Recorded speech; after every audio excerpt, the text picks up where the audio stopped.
Bonjour Sabrina Agresti-Roubache. Bonjour. Vous êtes secrétaire d'État chargé de la ville et de la citoyenneté. Je voudrais revenir un instant sur le sujet que nous abordions juste après 8h. Est-ce qu'il faut taxer les riches ? Est-ce qu'il faut aller chercher l'argent parce qu'il en manque dans les poches de ceux qui font des super profits ? Alors écoutez, moi j'avais eu une position assez claire. Je pensais qu'il fallait peut-être, à un moment donné, à situation exceptionnelle, peut-être quelque chose d'exceptionnel, mais je ne suis pas pour taxer les riches pour taxer les riches.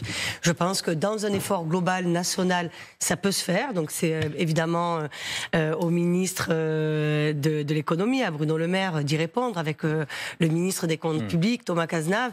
Mais je ne suis pas, vous savez, moi je n'aime pas beaucoup, et c'est l'enfant des quartiers pauvres de Marseille qui vous dit ça, moi je n'aime pas montrer du doigt, dire il faut taxer les riches. Non, on a besoin de riches dans notre pays, on a besoin de gens qui réussissent, on a besoin de gens qui participent à la richesse, à la productivité du pays, mais taxer, enfin, quand vous le dites comme ça, moi ça m'irrite un peu. Je dis non, que tout le monde participe, vous savez, dans un moment un peu délicat, tout le monde doit participer à l'effort national. Donc moi je parle plus d'une participation à l'effort qu'une taxation, parce que ça donne quand même l'impression qu'on montre du doigt. La participation, c'est sur la base du volontariat, c'est ça qui est compliqué. Et rarement les gens sont d'accord pour payer plus. Écoutez, les gens en général, et les Français en général, sont quand même assez allants quand il s'agit de participer dans un moment délicat. Rappelez-vous la crise Covid. Tout le monde avait fait d'énormes efforts. Je vous entendais parler tout à l'heure de Total Energy, le bouclier tarifaire, tout ce qui a été fait. Donc non, moi je pense qu'il faut peut-être aussi un peu changer de sémantique. Peut-être appeler à participer plus, peut-être appeler les sociétés qui font des super profits justement à participer à un élan national dans un moment un peu délicat pour notre pays, mais un peu délicat. Je veux dire, c'est pas, enfin, la France n'est pas en récession, je vous rassure, on va s'en sortir. Je suis une grande optimiste. Vous faisiez allusion à Marseille, donc votre ville. Marseille en grand, c'est un plan géant évidemment qui était présenté par le président de la République. Marseille qui a été le premier lieu des opérations Place Net XXL, le quartier de la Castellane notamment, contre la lutte contre le trafic de drogue.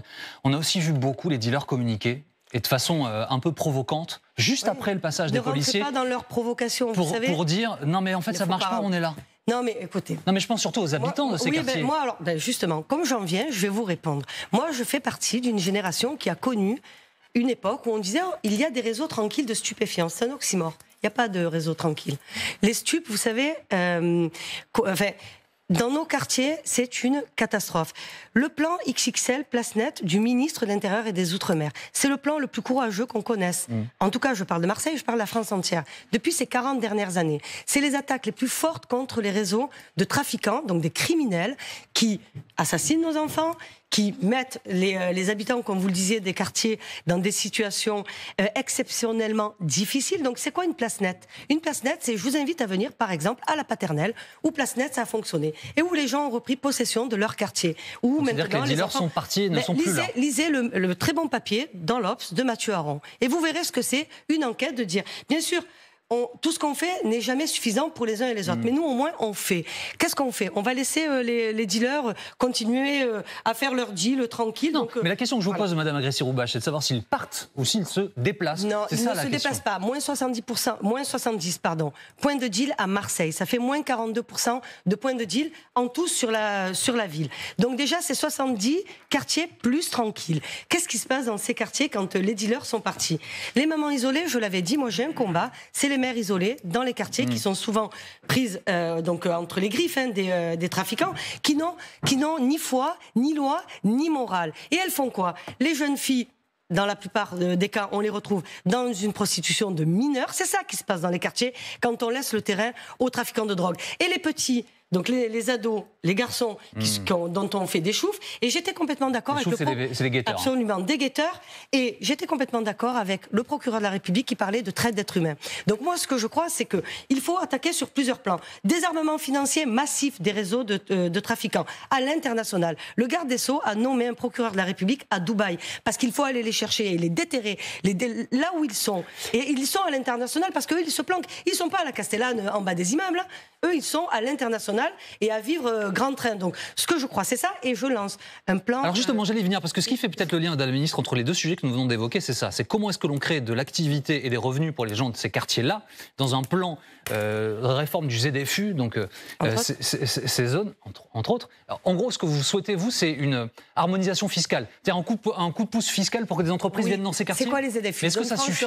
Non, mais écoutez, est-ce que ça suffit? C'est un départ. En tout cas, est-ce que tout suffira? Je ne sais pas. Mais en tout cas, moi, j'ai la volonté que ça marche. J'ai la volonté d'aider parce que je connais les problèmes mieux que personne sur ces quartiers-là. J'en viens, je le dis tout le temps. Vous savez, quand on a vécu là où j'ai vécu, on ne peut pas arriver en disant ben non, il n'y a rien qui va marcher. Il y a des choses qui marchent. Je suis l'exemple parfait de l'ascenseur social qui a fonctionné.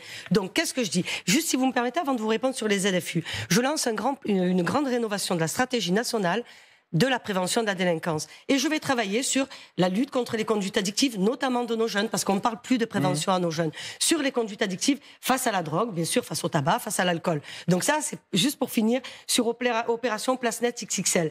Le ministre de l'Intérieur, un plan très courageux pour désarmer et supprimer et faire partir complètement. Et vous allez réarmer économiquement. Et moi, je parle de la base sociale, la stratégie nationale de la prévention de la délinquance et de l'autre côté, l'économie.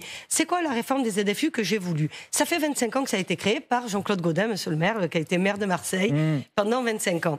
Ce sont des zones franches urbaines, donc vous avez une fiscalité particulière. Pour attirer des entreprises, il faut, à mon avis, donc harmoniser, simplifier sur le plan administratif et faire évoluer la géographie des zones franches urbaines pour la coller aux quartiers prioritaires. Et ce que je veux aussi, c'est réinvestir les bas d'immeubles, ramener des services dans les quartiers, ramener du service public dans les quartiers, ramener des commerces, ramener des artisans. Parce que les gens, vous savez, aiment leur quartier. Moi, je l'ai vu dans mon enfance. Moi, mes parents ne voulaient pas partir de notre quartier parce qu'on a nos réseaux d'amis, parce qu'on a nos voisins, parce qu'on a nos habitudes. Et je crois que là où on a fait une erreur énorme en voulant désenclaver soi-disant les quartiers. On n'a pas désenclavé. On a mis à des kilomètres des commerces, des services publics où les gens ne pouvaient pas se déplacer parce qu'on avait oublié les mobilités. Personne ne peut vous reprocher l'ambition de ce projet, Madame la Ministre. Absolument. La question, c'est comment est-ce que vous êtes efficace sans être angélique. En réformant.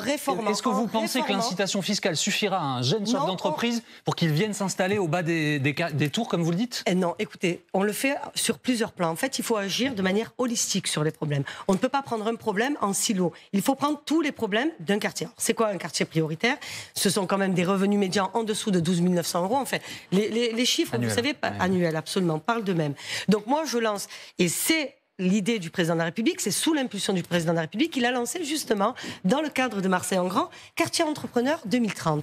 C'est quoi? C'est 456 millions d'euros de la Banque publique d'investissement, de la BPI, pour les jeunes et les moins jeunes des quartiers prioritaires sur 4 ans pour pouvoir les accompagner vers l'entrepreneuriat. Parce que pourquoi est-ce que les jeunes des quartiers n'auraient pas droit, eux aussi, à rêver de devenir chef d'entreprise? C'est l'autonomie. C'est très gratifiant de créer son entreprise. Et quelle que soit l'entreprise, petite, moyenne ou grande. Donc, c'est de pouvoir les accompagner donc, sur 4 ans. J'ai un objectif. Le président de la République a fixé quand même une feuille de route extrêmement précise de dire 100 000 entrepreneurs donc ça a été lancé l'année dernière. Donc, on agit sur l'entrepreneuriat, on agit sur les zones franches urbaines en les réformant et en réformant. Vous savez, vous me disiez comment on y arrive. Eh ben, en osant. Il faut oser faire des choses. Un dernier mot, parce que le temps file. Comment est-ce que vous allez faire en sorte que, justement, les habitants de ces quartiers populaires participent aussi de la fête des Jeux Olympiques et Paralympiques à Paris? Il y a, par exemple, le village des athlètes. Il est en Seine-Saint-Denis, dans un quartier dont nous parlons ce matin. Pour l'instant, ce que l'on voit, c'est, a priori, s'organiser une fête de privilégiés, d'invités, de riches qui ont pu se payer les places au bord de la Seine. Alors là, vous êtes tombé sur la bonne personne. Moi, je veux des Jeux Olympiques pour tous. Quand on a inauguré avant-hier, avec la ministre des Sports et des Jeux Olympiques et Paralympiques, Amélie Oudéa-Castéra, on a inauguré une magnifique base nautique qui va être honnêtement le plus beau plan d'eau qu'on ait dans ces 10 prochaines années. C'est quoi ce plan d'eau? On va accueillir à peu près 330 marins. Mais ça va être un héritage. Vous savez, il va nous rester l'héritage. Les équipements vont rester sur les territoires. Je parle des petits Marseillais. Les petits Marseillais, une fois que les JO sont passés, vont pouvoir avoir l'une des plus belles bases nautiques.